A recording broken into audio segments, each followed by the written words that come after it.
So I am Philippe Clement from SNCF, Rolling Stock Engineering Department, and I am with Yannick. And I'm Yannick Leguet. I'm working for Alstom as a technical director for business development in France. So you can start the presentation, please. Okay, that's me. And that's me. That's him. That's him. So first of all, I think we will go quickly on that because you already saw quite a lot of time that topic, that the railway system in general is emitting not a lot of CO2 emission compared to its market share.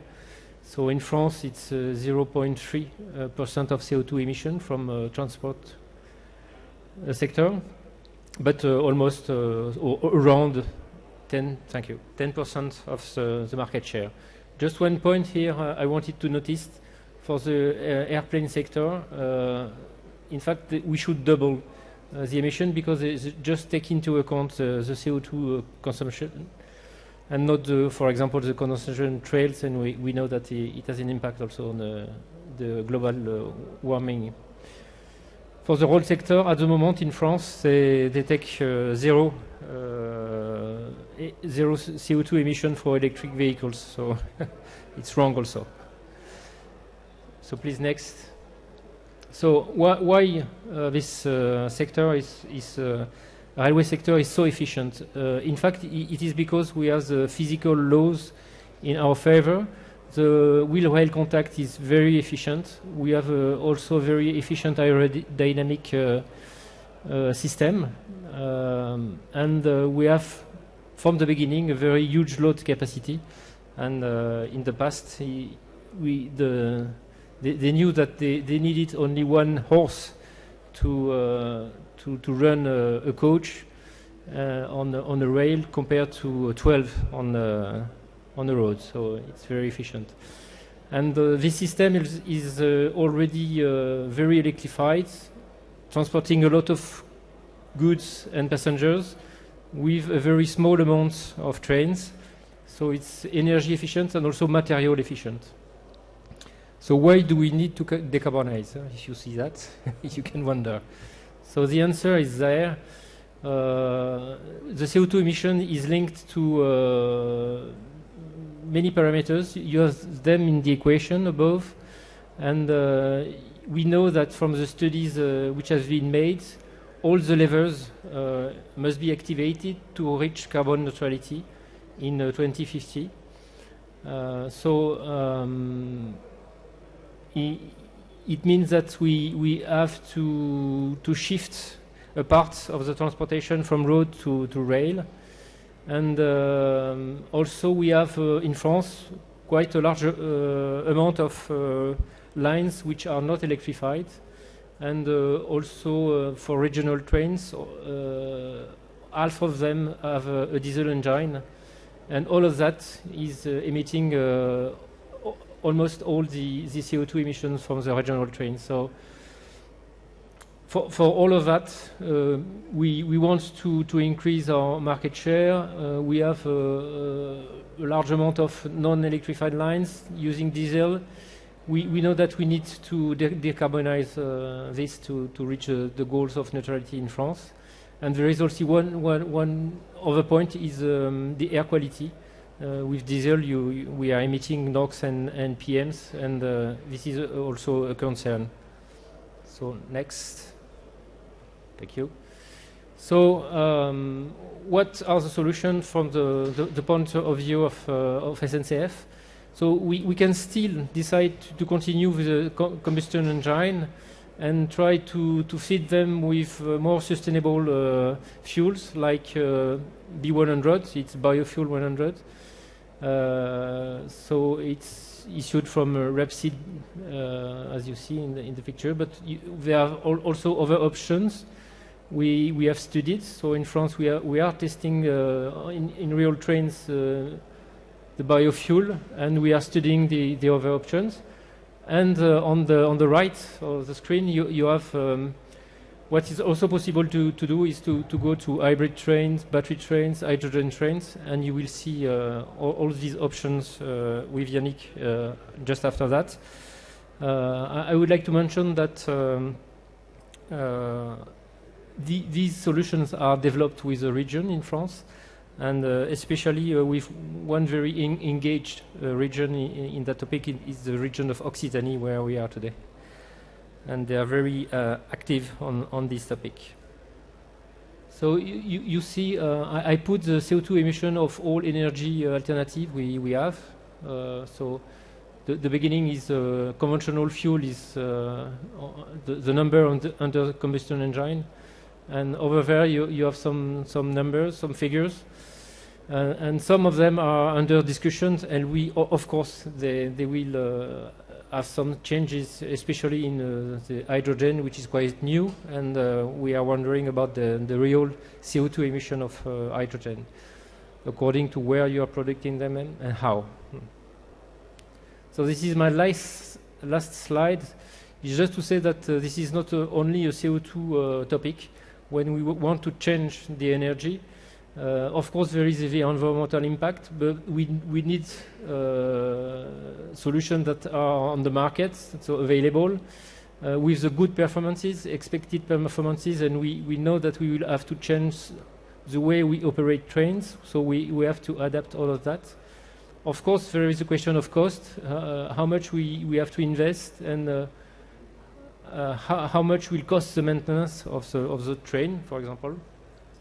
And we have to link that with the local strategies, because some regions are investing on one energy rather than on the other one. So, of course, the trains in these regions will be fitted more with that energy than another one.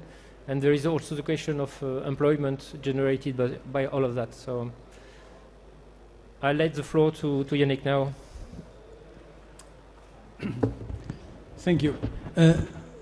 So as I would say a rolling stock manufacturer and system provider in Alstom, we have made the choice not to I would say favor any of the two technologies that we have available today to reduce the CO2 emission. That is, in fact, to reduce, as already said, the 0.5% of CO2 emission linked to railway industry or railway transportation. We have today two major technologies available. One is the hydrogen, the other one is the battery trains. And if we want to be ready for the day we will have to renew the fleets of actual diesel trains, we have to play on the two grounds.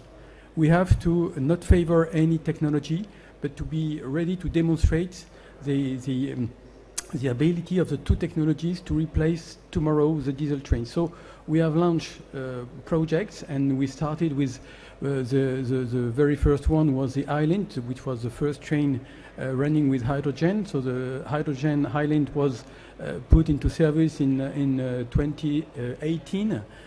In Germany, it has run for 18 months with passengers, so it has run for daily operating services. So the passengers on the platforms were waiting for a train, and they didn't know if the train that was coming was a diesel train or hydrogen trains. So it was completely transparent for the passenger in terms of services, availability, and reliability. So the train was put in service in 2018. So this is for the fuel cell. For battery, we have sold a battery train based on the Coradia Continental family. So it was also sold in Germany. So we sold 11 of these trains. We have started together with SNCF and 5 regions in France a project with former Bombardier teams to replace diesel engines on AGC with batteries. So this was signed beginning of this year, and the target is to deploy this on nearly 300 trains, potential trains on the SNCF fleet today in the regions. One of our major success was also this year to be able to propose to 4 regions in France, which were Occitanie once again, with also Grand Est, with Bourgogne-Franche-Comté, and with Auvergne-Rhône-Alpes. We succeeded with SNCF to launch this project of Regiolis B-mode hydrogen, which is a train which is able to run under electrified lines with pantograph raised and with the catenary, and continuing its trip on non-electrified lines with using fuel cells, to be in a low emission mode. We also sold this year another project in Italy, which was called Coradia Stream. So we sold 12 of these trains in Italy, which is a monomode fuel cell train, based on a range of Coradia Stream.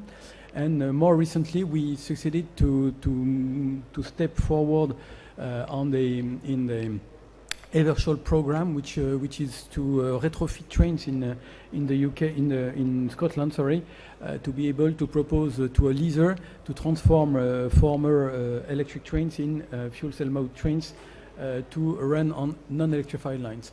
So we still have some other projects today that are running on the left-hand side of this slide, but we have many projects ongoing today regarding both diesel fuel cell trains and battery trains. Next, please. So the following slides will be the details of this train. So this is a Coradia Continental BEE Muse, which is able to run 80 kilometers, which is more or less what we decided both in Alstom and former Bombardier to take as I would say the baseline to be reasonable in terms of the volume of battery, the volume, the number and the load of batteries that would be loaded on the train to run on non-electrified lines. So 80 kilometers looks to us a good rating for the autonomy. So next, please. So this is a Coradia Island, so full fuel cell trains, which autonomy is not 80 but 1,000 kilometers. So we are not working on the same scales for autonomy. So this train was once again put in operation for 18 months.